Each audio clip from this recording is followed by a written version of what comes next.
Maryland basketball has its biggest game of the year tonight against Michigan State.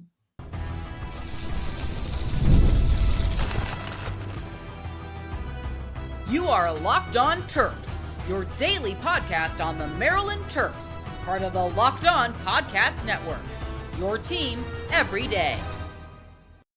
What's up, everyone? I'm Tre Moore, host of Locked On Terps, part of the Locked On Podcast Network, your team every day. So thank you guys for making us part of your day. And I'm also doing work at Inside Black and Gold. So make sure you guys head over to insideblackandgold.net for all your latest Terps news. And today's episode is brought to you by FanDuel. Right now, new FanDuel customers can get $150 in bonus bets if your first $5 bet wins. Maryland basketball has its biggest game of the year tonight against the Michigan State Spartans. I think for so many different reasons, this is the biggest game of the year for the Terps. We play one of the best teams in the country. Not one of just the best teams in the Big Ten. We play one of the best teams in the country tonight against Michigan State. And a lot of people would argue that these are the two best teams, I think, in the Big Ten. I think there's definitely an argument to be had that these are the two best teams in the Big Ten. I don't know I can't name a bunch more teams that I think you really could say are better than these two teams, especially right now where things stand, how both teams are playing. I think there's absolutely an argument to be made that Maryland and Michigan State are the two best teams in the Big Ten. I really do believe that. And when the two best teams in the Big Ten are playing, you have a huge game. There's no other way to put it. There's no other way to name it. When the two best teams in the Big Ten come and play, no matter the sport, it's going to be a big game for both sides of the ball. And maybe you could say Wisconsin is one of the top teams in the top two teams of the Big Ten. Maybe you could say Michigan. But for my money, where things stand, how well teams are playing, these two teams are the best two teams in the Big Ten. Michigan State currently stands at 22-5 overall, 13-3 in conference. Tom Izzo, what he's done with this Michigan State team, it's been amazing. It really has been amazing, and it's a Hall of Fame performance from a Hall of Fame coach from Tom Izzo this year with this Michigan State team. Because I'll tell you guys, I'm not even necessarily on the wave that this Michigan State team is necessarily really talented. To be honest, I think they have a lot of guys that do a lot of different things well. But I'm not thinking that they're the most talented team in the Big Ten. I wouldn't say that, but they've figured out a way to win games and do it their way. Currently, they're the 8th ranked team in the country. And of course, our Terps right now, 21-6 overall, 11-5 in conference, having a really good year, 16-1 at home, 3-5 on the road though, which has really hurt them this year, and it's made it a lot harder to be able to win the Big Ten. Currently on a 4-game win streak. Michigan State's currently on a 3-game win streak, which I'm pretty sure are the two biggest win streaks in the Big Ten. If I look correct, it's the two biggest win streaks besides Oregon in the Big Ten. Oregon has Maryland tied with Maryland for the biggest win streak in the Big Ten, but Michigan State's second in that category, or third technically, in the longest win streak. So it's not only the two best teams in the Big Ten, but that's why I say I think it's a huge game, because I think it's two of the hottest teams in the Big Ten. Michigan State has picked up 3 really good wins in a row. After dropping a bad one against Indiana at home on February 11th, they've picked up 3 big wins. They picked up a 14-point win against Illinois. And Illinois, that's been weird. When we played them, they were ranked, but they really dropped off. I'm guessing they're still a tournament team, but things are weird over there at Illinois. They definitely need to start figuring things out because they've definitely had a little bit of a drop off. But Michigan State beat Illinois by 14, beat a top 20 team in Purdue by 9. at home. And then, of course, they just beat Michigan in a huge battle of Michigan State. And you guys know that that's a rivalry. And they won that game against the 15th best team in the country in Michigan. So this team has won 3 really good Big Ten games in a row, two of which are two of the top teams in the conference, Purdue and Michigan. And Illinois is no slouch themselves. They're one of the better teams, I think, in terms of talent in the conference, too. So they put together a really hot streak. And so two hot teams, two of the top two teams, I think, in terms of how they are playing right now and how I view the teams in the Big Ten, not necessarily in terms of just record, but how I view things in the Big Ten. I think these are the two best teams to me right now. If I currently had to give you the two best teams in the country, I also think it's a big game because we look at the Big Ten standings. If Maryland wins the game, all of a sudden they're going to have an opportunity to win the conference if they win this game. It just becomes more and more likely, but you have to win this game. If you don't win this game, I don't think you're able to do it. I think it's mathematically out the window. But if you win this game, you really put yourself in position to actually be able to win the conference. It's something that's not easy to do, but it's something that if you win this game, you absolutely can win the conference. And so how it kind of right now lines up as Michigan State's 13-3 in conference, while Maryland's 11-5 in conference. So if Maryland wins this game, they'll get the tiebreaker over Michigan State while also being only one game back. And the same, and they still get to play Michigan, which is huge. So you can also have an opportunity to put Michigan, who's 13-3 in conference, who's second right now.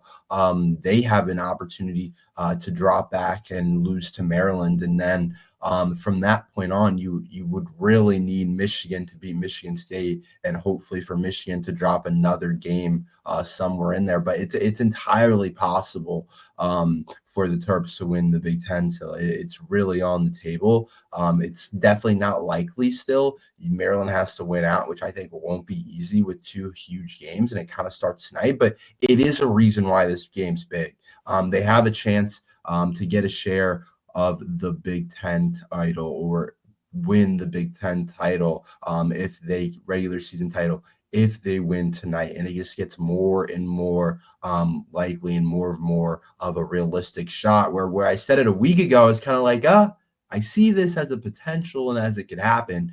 But we really did get all the results that we needed kind of for that to happen. So I think that is really big, but I think winning the regular season Big Ten title, I think it's important. I don't think it's the most important thing ever. I think the biggest thing right now is staying in the top 4 for the conference because you get that double bye. So I think that's really important for the Big Ten tournament. And Maryland's in a good spot to be able to do that, but they do have a tough schedule remaining, and they definitely could drop out if they don't play well.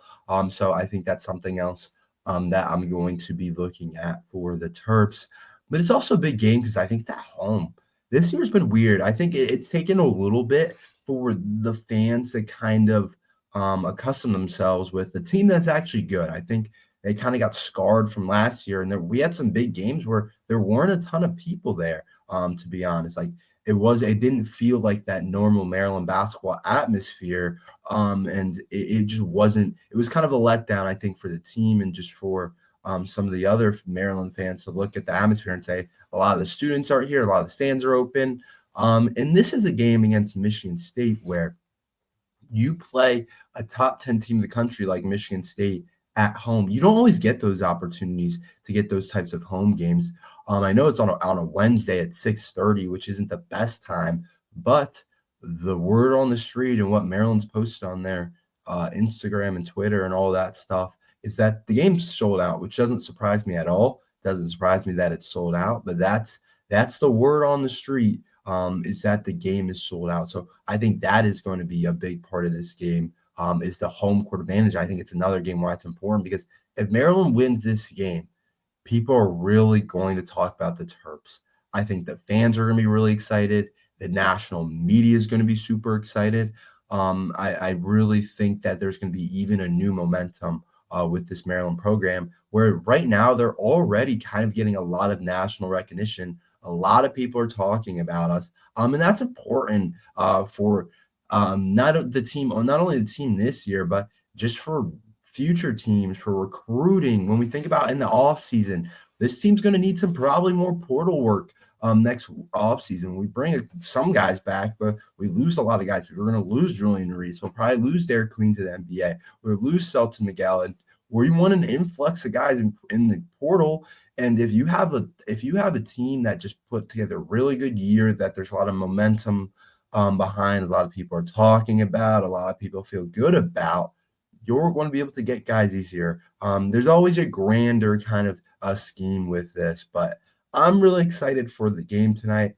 I do think it's the biggest game of the year because one of the reasons I think is because it's a home game, also because of where the things are in the Big Ten standings. In terms of ranking, though, this is one of the best teams we've played this year. And I do think in terms of how these two teams are playing, how hot these two teams are, I think these are the two best teams in the Big Ten. So I think it's a big game. We'll see exactly what happens. I'll predict later, but I want to dive into some of the matchups. I really think Michigan State, and Maryland are actually opposites of each other. I'm going to talk about what that means, where Maryland needs to play well. We'll talk about that next.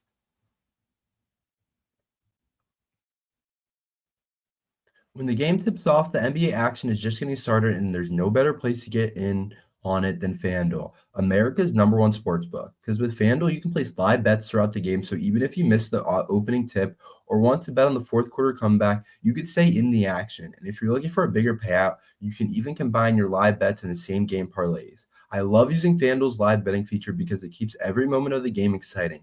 Whether I'm backing my team for a late game rally or picking a player to hit a clutch three, I never feel like I missed my chance. Plus, the app is easy to use, and when you win, you get paid instantly. Right now, new FanDuel customers can get $150 in bonus bets if your first $5 bet wins. Just visit FanDuel.com to join today. That's FanDuel.com to join at $150 in bonus bets. Make every moment more with FanDuel, the official sports betting partner of the NBA.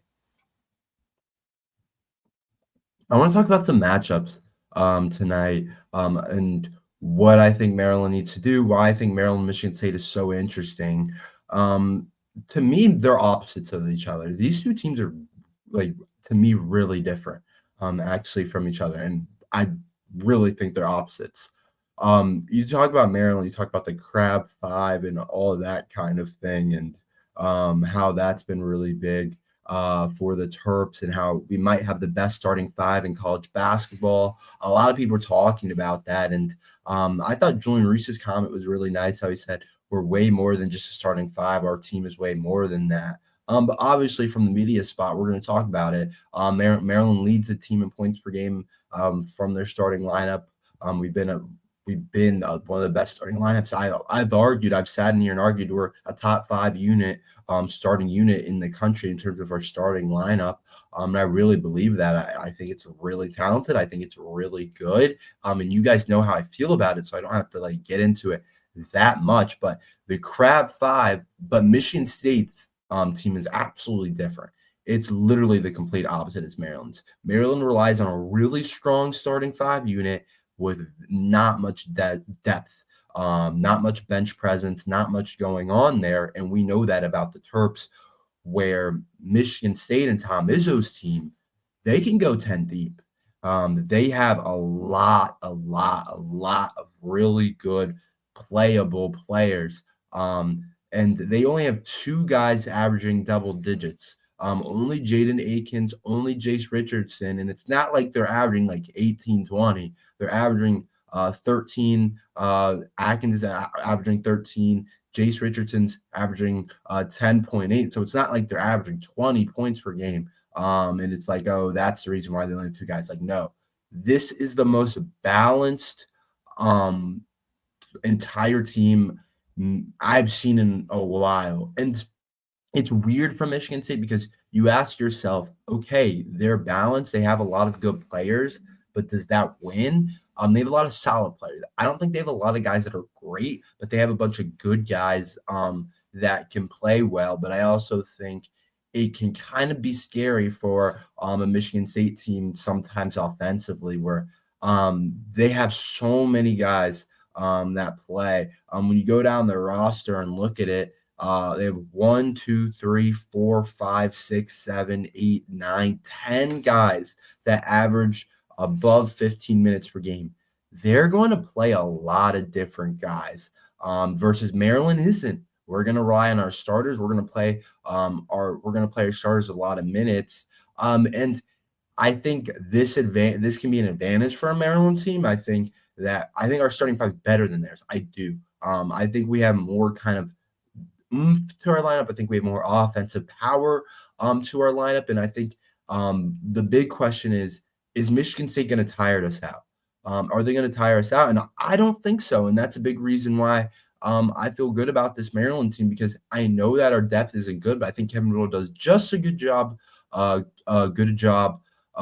doing rotating people in and stuff like that. A good enough job, just enough. That's the way I would wanted to phrase it. Just enough for these starters to get enough rest while also playing a lot of minutes and giving us an advantage in that spot. Where Michigan State, they're going to play a lot of guys, and there's going to be chances where there's some lineups for Michigan State that obviously it's guys that deserve to be in, but they're not quite as good as Maryland's, and I think Maryland should be able to kind of take advantage of that.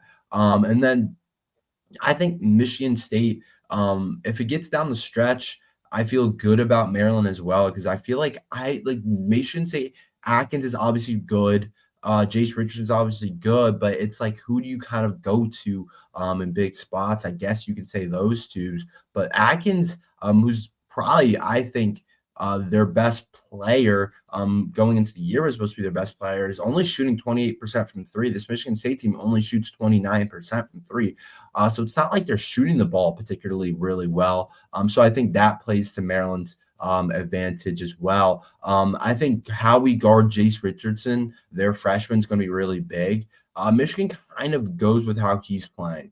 He's been a huge player. He dropped 21 against Michigan, a big part of the reason why they won. 12 against Purdue, 29 against Oregon. Like, he's a big time player. He's a big time freshman. This is a good year for freshmen in the Big Ten if you like freshmen.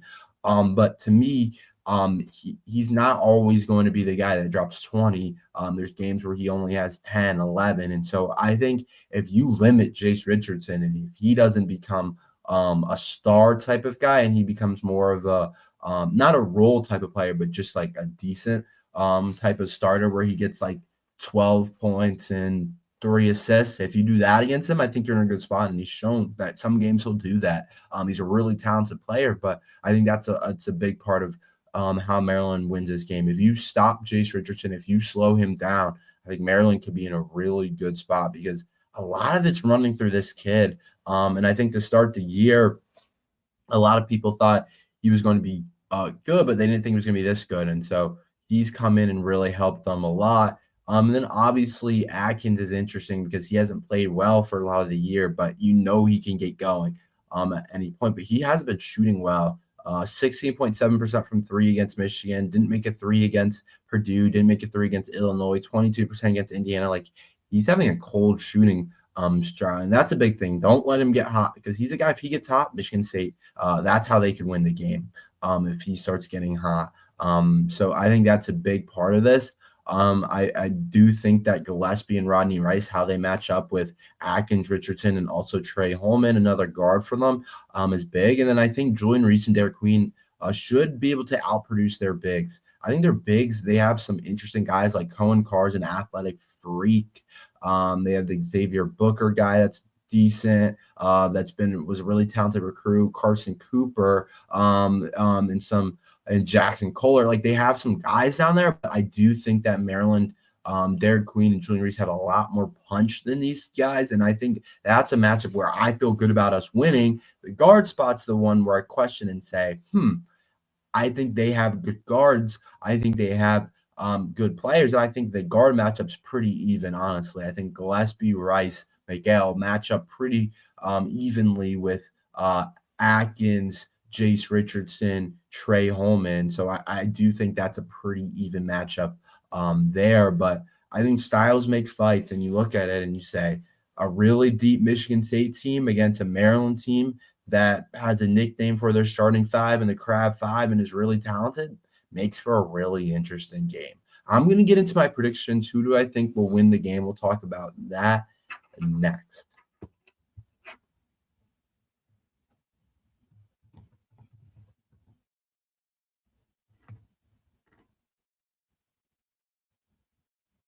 So who do I think is going to win this game? We'll talk a little bit about the spread and different thing like that, but I think the Terps win. I do. I think we're better than Michigan State. I think Michigan State has a better coach, and I think that's fair to say just because of what Tom Izzo is as a coach. He's a Hall of Fame guy. There's not very many guys in college basketball I'm putting ahead of Tom Izzo right now. What he's done with this Michigan State team has been really amazing. But to me, this Michigan State team, I just think Maryland's better. I do think Maryland's better. I think we have a little bit more. And I think Michigan State is a little bit scarier in their formula and how they win games. I think they just rely on too many guys and they play a lot of different players. And I don't know if they have enough that they feel I think they feel pretty good about a lot of guys, but I think Maryland has 5 dudes they feel awesome about, or Michigan State, they probably have 1 or 2 guys they feel awesome about, but they have 8 or 9 guys that they say, we feel pretty good about them. And I think Maryland can take advantage of that and really put themselves in a good position to win that type of game. I also think when we talk about home court advantage, you can't talk about this enough. As a college athlete myself, playing lacrosse in college, you start to realize how big it is. Like before you get to college, if you're never an athlete, you don't understand like home field advantage is very much a thing. And I can't even imagine what college basketball is because you get the crowd involved in those different things. But from a pure travel standpoint, it messes up your week when you have an away game. And when you play at home, you get to sleep in your own bed. You get to do different things like that. You're in your own home comfort. You don't have to leave a day early. You didn't have to wake up super early the day before to drive up or to fly or whatever the case is. And obviously, when you just look at the record, Maryland's 4-6 on the road this year, 16-1 at home. Maryland's a better home team. And that's what it's been like with Kevin Willard. He's been really good at home, and he's been so, if that, on the road. And so when you look at a game like this against Michigan State, a big reason I think Maryland wins is because they're at home. When you get an even matchup like this against 2 really good teams, 2 of the better teams in the Big Ten, I do think that you got to look at the home court advantage and say, Maryland has a home court advantage. I think that's really big. And then as well, I just think Maryland's playing excellent basketball, but so is Michigan State. I think both teams are, but I think Maryland's playing at a smidge higher of a level offensively, which I think is going to give us a big leg up in this game where Michigan State, they've played well, but I still think it's a little bit of concern for them, some of them defensively right now. So I think that's another part that Michigan State's working on is offensively. I think they're playing really high level defensively, but I think offensively they can struggle. And I don't know how well that offense is going to travel, but the spread, which I'm actually not surprised about, Maryland's favored by 3.5, which some people might think is a lot when they just like look at it, but it makes sense. You got to remember these lines aren't just like who's the better or not better team, who's higher ranked. Like that's not how they do it. It's really a lot of different things, and Vegas thinks Maryland's a better team, not by a ton, but they think they're the better team, and I would agree with that. Like I said though, Tom Izzo can keep them in games by how well he coaches, but we'll see what Kevin Willard does. This is gonna be a huge win for him, beating Michigan State at home and behind the crowd. I think that's going to be really big, but I think Maryland wins this game. I think Michigan State 3.5. I wouldn't lay that with Maryland. I don't know. I don't want to say like Maryland covers that, but it's also hard to cover 3.5 and not, or it's hard not to cover and win the game. But There's definitely a world where it comes down to the last possession, but Maryland ends up winning it. But Maryland's also hasn't been awesome in late games. They've gotten better at it. So I think that's another part of it. But I'm excited to watch this game. I think it's going to be really interesting. I'll talk about my thoughts on how the game goes tomorrow, but I'm really excited for it, and I can't wait to talk about it. But that's all we have for today. Thank you guys for listening to Locked on Terps. Make sure you guys like and subscribe. We're here every day talking Maryland football and basketball. So thank you guys for listening to Locked on Terps.